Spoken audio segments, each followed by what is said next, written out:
Hi! நம்மள்ல நெறைய பேர் கடன் வாங்கியிருப்போம். நம்ம கடன் வாங்கும்போது என்ன நெனச்சு வாங்கியிருப்போம்னா, நம்ம கடன் வாங்குனா நம்ம லைஃப் முன்னேறிடும். அப்படி ஆயிடும், இப்படி ஆயிடும் அப்படின்னு நெனச்சு வாங்கியிருப்போம். வாங்குனதுக்கப்புறம் தான் தெரியும். அது நமக்கு நாமளே வச்சுக்கிட்ட சூனியம் அப்படின்னு. நம்ம அப்பா, அம்மா தான் ஃபர்ஸ்ட்டு கடன் நெறையா வாங்க ஆரம்பிச்சிருப்பாங்க. நம்ம தாத்தா, பாட்டிலாம் கடனே வாங்கியிருக்க மாட்டாங்க. ஏன் அவங்க சொந்தமா வீடு வச்சிருப்பாங்க, சொத்து வச்சிருப்பாங்க. நம்ம அப்பா, அம்மா வந்து நமக்காக அதெல்லாம் வித்து, கடன் வாங்கி நம்மள படிக்க வைக்கிறதுக்காக கடன் வாங்கியிருப்பாங்க. நம்ம வாழ்க்கைய முன்னேத்துறதுக்காக கடன் வாங்கியிருப்பாங்க. ஆனா, அந்த கடன் வாங்கி நம்மள படிக்கவும் வச்சிருப்பாங்க. டிகிரியும் வாங்க வச்சிருப்பாங்க. ஆனா, இன்னைக்கு நெறைய பேர் டிகிரி வாங்குன நெறைய பேரு, அவங்க படிச்சதுக்கு ஏத்த வேல தான் செய்றாங்களா அப்படின்னு கேட்டா கிடையவே கிடையாது.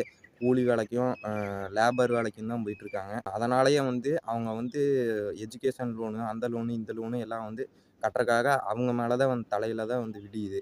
அதை கட்டுறக்காகவே வந்து அவங்க கஷ்டப்பட்டு வேலை செய்ய வேண்டியதா இருக்குது. அவங்க ஒரு தொழில் செய்றதுக்கு கூட பயப்பட வேண்டியதா இருக்குது. அதையும் மீறி வந்து அவங்க தொழில் செய்யலான்னு நெனச்சாலும், அவங்க கடன் வாங்கி தான் செய்ற மாரி இருக்கு. அதனால அவங்களுக்கு காசும் கிடையாது. எதுவுமே கிடையாது. இப்ப வந்து அவங்க கடன்லாம் கட்டி முடிக்கணும். கட்டி முடிச்சா தான் அவங்க வந்து அடுத்து என்ன பண்ணலான்னு யோசிக்க முடியும். ஆனா கடன் கட்டுறக்குள்ளேயே வயசாகி போயிரும். 30 வயசு ஆயிரும், 40 வயசு ஆயிரும். அதனால தயவு செஞ்சு கடன் மட்டும் வாங்கிராதீங்க. கடன் இல்லாம இருந்தா வந்து ஒரு 13,000 15,000 சம்பளத்திலேயே வந்து அ ஈஸியா வாழலாம். நாங்கலாம் அப்படிதான். நாங்கலாம் ஒரு ஒரு கடன் கூட வாங்குனதே கிடையாது. எமர்ஜென்சிக்கு வந்து கடன் வாங்கணும் அப்படின்னு நீங்க சொன்னாலும் வந்து, எமர்ஜென்சிக்கு வந்து எப்பயுமே ஒரு 10,000 20,000 30,000 எவ்வளோ முடியுமோ அவ்வளோ எமர்ஜென்சிக்கு வச்சுக்கங்க. அது போக நீங்க எதனா வந்து காரு இஎம்ஐ அது கார் வாங்குறதா இருந்தாலும், பைக் வாங்குறதா இருந்தாலும், ஒரு வீடு எது வாங்குறதா இருந்தாலும் இஎம்ஐ போட்டே வாங்காதீங்க. இஎம்ஐ போட்டு போட்டு வாங்குனீங்கன்னா, இந்த இஎம்ஐ கட்டுறக்காக இன்னொருத்தர்கிட்ட வந்து கடன் வாங்குவீங்க. இன்னொருத்தர்கிட்ட வாங்குன கடன் வந்து அடைக்கிறதுக்காக மறுபடியும் இன்னொருத்தர்கிட்ட கடன் வாங்கி அப்படியே மாட்டிக்கிட்டு வெளியிலயே வர முடியாது. இத வந்து நான் நெறைய பேர்கிட்ட கேட்டு தெரிஞ்சிருக்கிறேன். நெறைய பேர் எனக்கு சொல்லியிருக்காங்க. நான் எப்படி கடன்ல மாட்டியிருக்கேன் அப்படின்னு.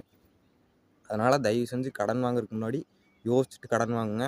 நீங்க கடன் வாங்கும்போது உங்களுடைய 1 வருஷ சம்பளத்தையே அதுக்கு தான் கட்ட போறீங்க. நடுவுல எதையுமே பண்ண முடியாது. அதனால யோசிச்சு கடன் வாங்குங்க. கடன் வாங்கிட்டு அப்புறம் மாட்டிக்கிட்டு முழிக்காதீங்க. கடன் இல்லாம வாழ்றது தான் வந்து ஒரு நிம்மதியான வாழ்க்கை. அப்போ நிம்மதியான வாழ்க்கைய வாழும்போது தான் உங்களுக்கு புது புது ஐடியா வரும். புது புது ஐடியா வரும்போது தான் நீங்க வந்து அடுத்து வாழ்க்கையில என்ன பண்ணலாம் அப்படின்னு யோசிப்பீங்க. மத்தவங்க முன்னாடி சீன் போடுறதுக்காக கடன் வாங்குனீங்கன்னா, அவங்க நல்லா தான் இருப்பாங்க. நீங்க தான் கடன்ல மாட்டிக்குவீங்க. அவன் அது வாங்கிட்டான் நானும் இது வாங்குவேன் அப்படின்னு சொல்லி கடன் வாங்க உங்களுக்கு தகுதிக்கேற்ப நீங்க கடன் வாங்குங்க. உங்க தகுதிக்கேற்ப நீங்க வந்து வாழ்க்கைய வாழுங்க. அவங்கள மாரி ஆகணும், இவங்கள மாரி ஆகணும்னு சொல்லிட்டு வாழ்ந்தீங்கன்னா, அவங்க சம்பாத்தியம் வேற, நம்ம சம்பாத்தியம் வேற. அதுக்கு தகுந்த மாரி வாழ்க்கைய வாழ கத்துக்குங்க.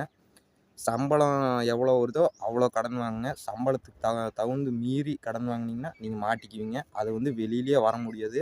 நீங்க வெளியில வரக்குள்ள உங்க வயசாகி போயி, நீங்க வந்து வயசானதுக்கப்புறம் கல்யாணம் பண்ண முடியாது. எதுவுமே பண்ண முடியாது. இது நான் வந்து சுத்தி இருக்கவங்ககிட்ட கேட்டு தெரிஞ்ச உண்மையான அனுபவம்.